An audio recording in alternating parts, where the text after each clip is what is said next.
Seen and Heard is unique. There is no other project like it in Britain. There is one other project on which Seen and Heard is loosely based in New York. I had been working in New York and had worked with the 52nd Street Project over there, who are a fantastic organisation.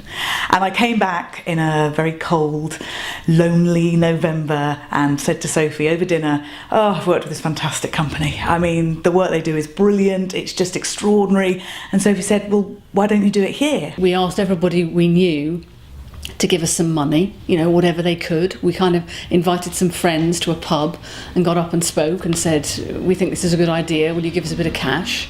And they did. And Friends of St Pancras Housing also gave us a computer. We asked all the actors that we knew if they'd come and work with the kids, and they did. And we worked out how to teach the classes. It uses theatre as a tool. The productions that we create are almost a byproduct, a brilliant, amazing, wonderful, beautiful, artistic byproduct of the heart of the work, which is to mentor children, to boost their self-esteem, to raise their aspirations. And the way that we do it is that the children come on playwriting courses, working one-on-one with volunteer theatre professionals, actors, writers and directors. I've been with Seen and Heard about 3 years now. I went to see a Seen and Heard, very reluctantly went to see a Seen and Heard. My wife knew someone in it. She said, there's this charity where children write plays. I said, that sounds rubbish. I'm not going to that. And then I went along and I absolutely fell in love with it. I thought it was the most amazing thing I'd ever seen. It's completely addictive from the first time you see a cockroach playing a love scene with a rowing machine. And you realise that this is the most exciting, thrilling night in the theatre you've ever had. Seen and Heard runs weekly after-school classes with children from local primary schools. Through a series of theatre games and exercises, the children learn about playwriting. For each child there'll be an adult theatre professional volunteer, and try and build a little bit of confidence within the group that this is a safe place to be and that it will be fun. The first course that the children take with us, they write a two-hander play for 2 actors. We start to introduce them to the idea of creating characters that are coming from their heads, an animal, an object or an object of nature. If I was the earth, my most important being might be the sun. Or if I was a leaf, my most important being might be the plant that I'm attached to, or it might be my mum.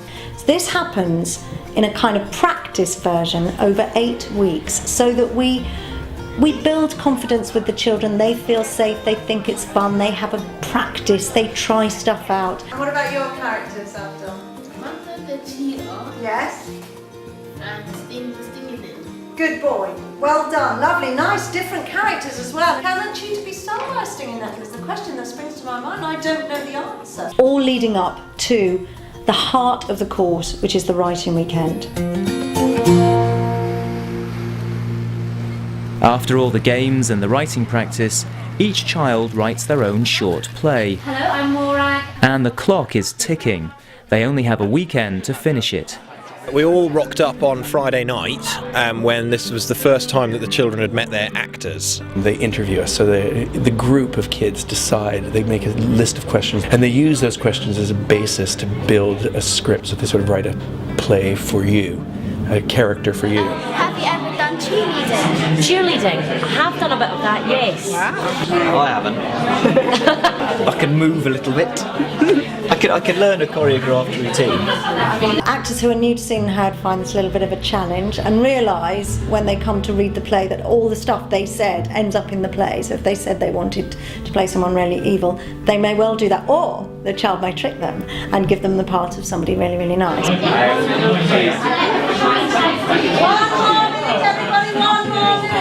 In this process, a dramaturg is simply a person that tries to draw out ideas from the children, and so we don't ever change any lines that the children come up with. Me and Chloe sat and we just brainstormed a load of different things, and I said, right, pick 2, and that was really difficult. We came out, we whittled it down to about 8, then we went to 6, then we got a 2, then somebody else had a flower, so we had to change from a flower. And we write the dialogue really line by line, with the mentor encouraging them by asking questions. Oh, this character feels hungry. Okay, so how would he say that? I feel hungry. As a what? I feel as hungry as a lion. What kind of a lion? A really hungry, angry lion. And Sandy says, I was brought here by an ordinary girl from Windsor. Connective says. Yeah, connective. Yeah, it says it's alright. Okay, so don't feel you're completely restricted by your two characters. Have a think about what you want your audience to feel. Do you want them to go, ah? Do you want them to go, oh? Do you want them to go, oh? Any questions? You are all doing extremely well.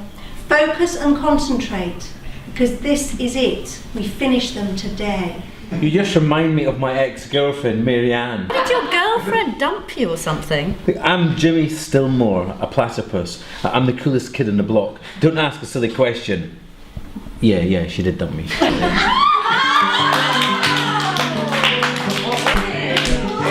Because we work so intensively one-on-one, particularly in the writing process, it's all about them. So it really boosts their sense of value, their confidence, and that, making them feel incredibly special and important, encourages them to use their imaginations, to use their brains, to make them think they're capable of things they could not otherwise achieve.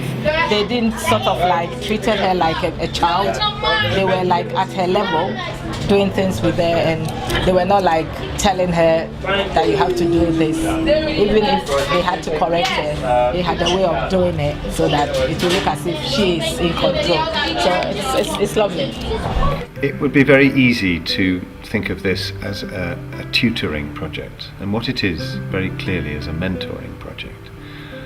The essence of it is getting them to surprise themselves, bringing out what's inside them, and allowing it to be the best it can be. So, you know, if the English isn't perfect, you play it for what it is. If the lyrics are there, you write the best song to go around it. You know, if they want you to be a baboon, you really try and be a baboon. And don't, whatever you do, tell them that you can't dance, because they will write a dance for you. Barry-Am enters from the toilet. Scratching her bum. That's stage direction.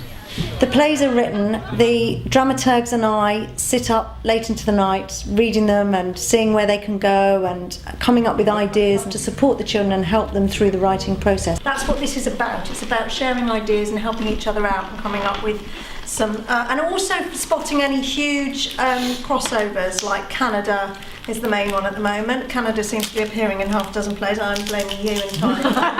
What about here? My name is Snowflake Hula Sandy. I like your name, it suits your colours. My name is Italian. Jupe stands for amazing and Ter stands for colours. I'm a rainbow coloured planet. My name is Adidas. He puts his hand out to shake. And I'm a James Bond impersonator / half vampire, half clown. One of the tenets of Seen and Heard is that there is no right or wrong.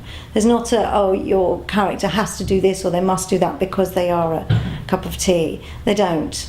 You can write anything you like. That gives the children a liberty that they don't have at school, where there are right and wrong answers constantly. I might attract attention.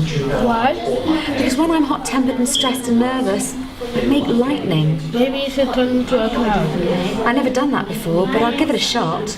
She tries it and it doesn't work. What is that, you? Abdul, it's absolutely brilliant. You clever boy. I am so proud of you, I don't know what to say. With the plays written, the children take a well-earned break. But the work of Seen and Heard is far from over. In 2 short weeks, 10 mini theatre companies must bring the plays to life. Designers start thinking about costumes. Costuming these plays is a real challenge. It's also an absolute joy. But you've got to do some serious thinking to work out how you're going to costume a lighthouse spiral staircase. Children have got no concept of this performance or how it's going to be or what's going to happen, and they often really don't believe that the actors that they've met and interviewed are going to say the words that they are sitting there writing. Today is just a run through to see all 9 plays, and for our child playwrights, who will move onto the front row in a moment, to see their plays. Are you all right, sneezing person? Do you need tissues or anything? And it's the first time the kids get to see the actors that they've written the parts for playing them. It's a bit rough and ready, but we get through them, and on nerves more than anything. Why, did your girlfriend dump you or something? I'm Jimmy Stillmore, platypus. I'm the coolest kid on the block. Don't ask a silly question. Yeah, she did dump me. They've had a couple of weeks, they've normally forgotten what they've written, and suddenly it's alive, and their faces, they just love it. They're just overwhelmed normally. Apart from the fact that it's new writing, it's original writing, and it's tailored for the actor. That's that's the selfish side of it. But the first time they see the stuff they wrote down come to life with these actors, you just see a kind of transfiguration in their face. It's like, I know it probably sounds a bit pretentious, but it is magical. You see, I wrote that. When I saw my play performed, I was really emotional, and they went to our mum and said, your son is very talented. But we don't change the plays in any way, and the children always perceive, rightly, that it's absolutely theirs. They made it, they wrote it. Before each performance, there's a full company warm-up. The actors, directors, dramaturgs and children sing songs and play games together, getting ready for showtime. We have 4 public performances which are free for everyone. The reason we don't charge tickets is that it would preclude some people from coming, particularly some family members. So it ensures access for all. The best bit is just turning and watching the children, watching their play has been fantastic. Very embarrassed, but very, very, very, very chuffed. Why, did your girlfriend dump you or something? I'm Jimmy Stillmore, a platypus. I'm the coolest kid on the block. Don't ask a silly question. Yeah, she did dump me. The most extraordinary thing is something that didn't exist before the writing weekend. A kid writing a 10-minute play, and then us as the actors coming and bringing those characters to life. And then when they take their bows after seeing the production, their sense of pride of what they've achieved is just magical. I really appreciated the audience giving me the applause and making me feel happy about the fact that I did a brilliant story. I mean, when I was there, I just could see myself being really nervous. But I remember I was actually on the stage with them. I was in the corner sitting there watching the play. And I just remembered thinking, where do I bow first?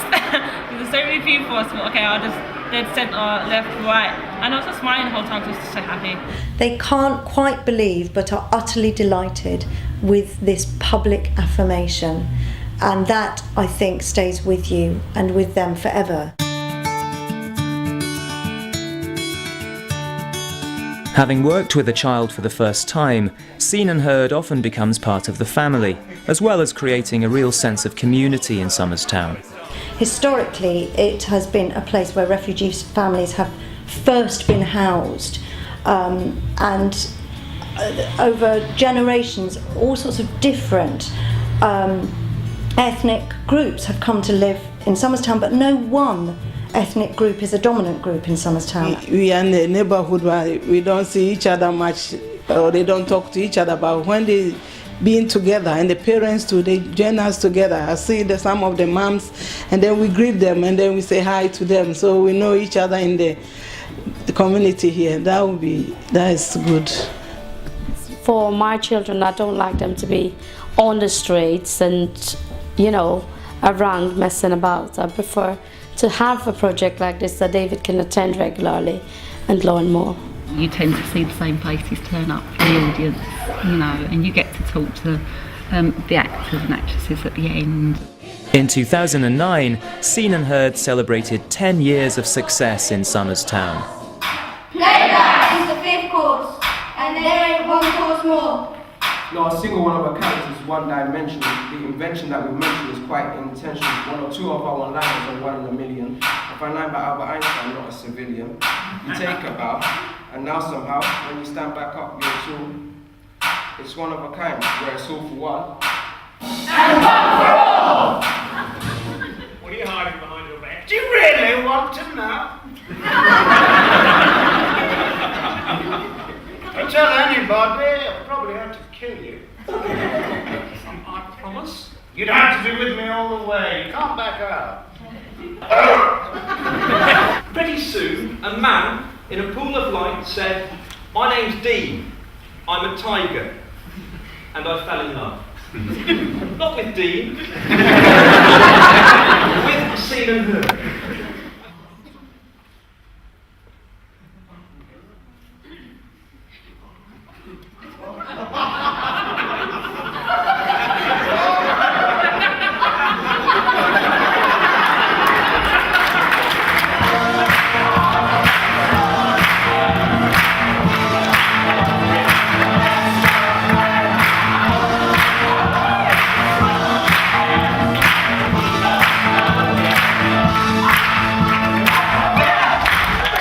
Kaylee, one of the first child playwrights, returned to work with a new generation of children and write a new version of her original play. I first became part of Seen and Heard in 1999, and I was obviously 10, now 20. She was at school and approached by Seen and Heard when she was at school in year 6.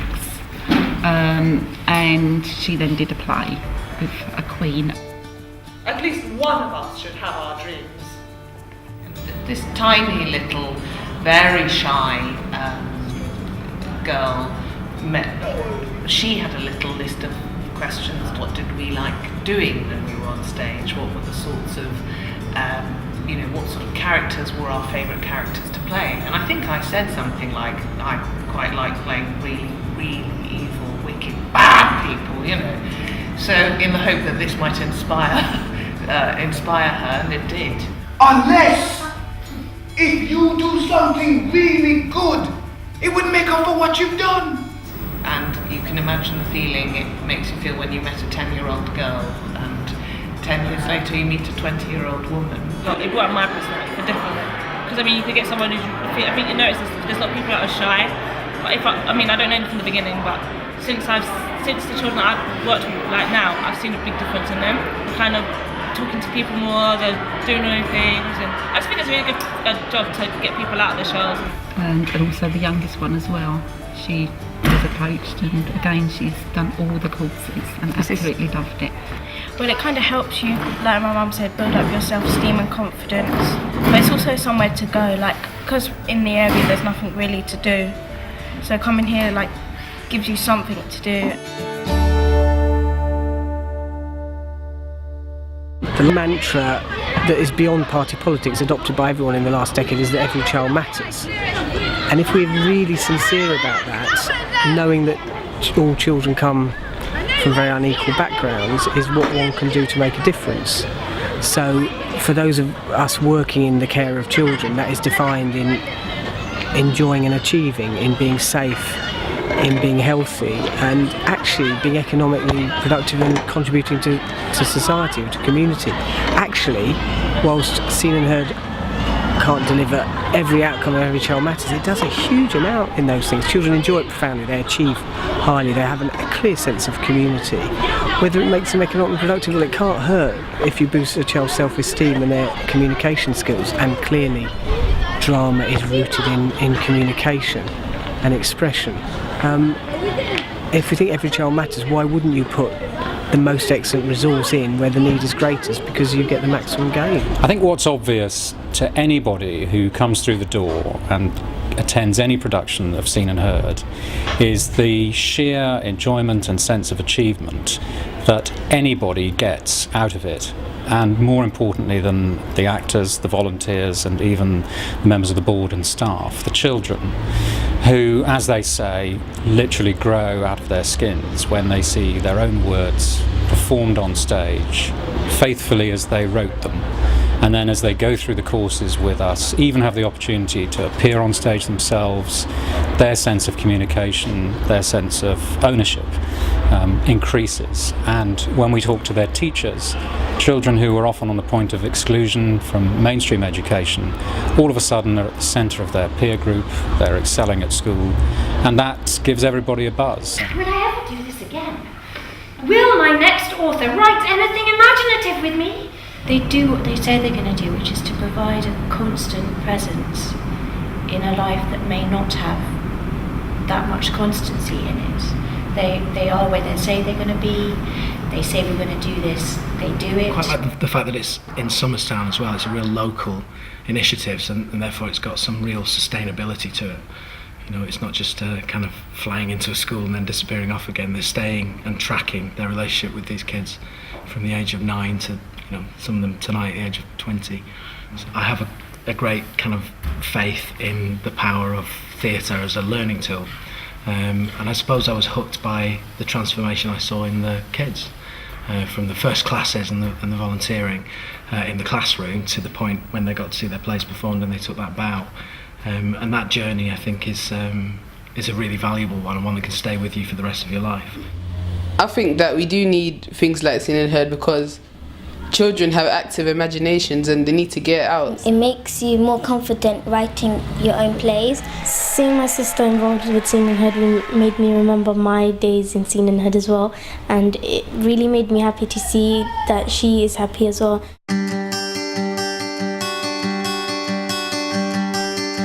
It seems a shame to put a limit on the amount of attention a child should get, particularly when intensive attention like this brings out such wonderful results. But the point is to focus entirely on their imagination and what's in it, and then to tease it out and perform it to the highest standards. There can't be anything wrong in that sort of intensity. The only difficulty is that because it's so intense, it makes it difficult to do it with very many people. So the cry of Seen and Heard is always, fund us and we'll keep on doing it. One of our main aims is to remain a presence in children's lives, to invite them back year on year to course after course, so that we cement our relationship with them and we cement that seed of a raised aspiration and a seed of self-confidence that can grow. I feel very proud of what the organisation has achieved and where it's at now. I very much hope that it's going to continue to grow and develop and go from strength to strength. Seen and Heard could serve more children, it could move out beyond Somerstown and work with other children across London, and hopefully, who knows, the great dream, roll across the UK and be making sure that there are children across the UK who are having this really very fundamental experience. There's a beautiful quote from the 52nd Street Project, which is that I have seen these children stand up, take a bow, and come up taller.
Was a butterfly with a very quiet voice.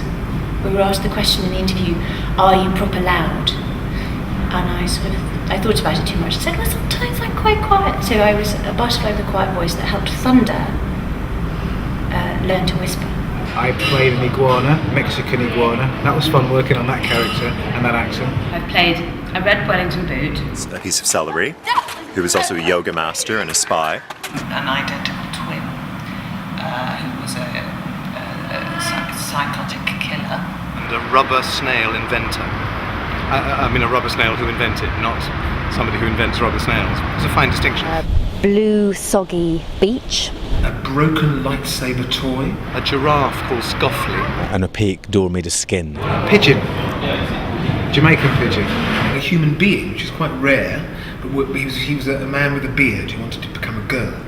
A dolphin that was an electrical engineer. I'm playing a centaur now, A toe fungus bacteria. A journalist who was an eyelash. Jarvis the heater.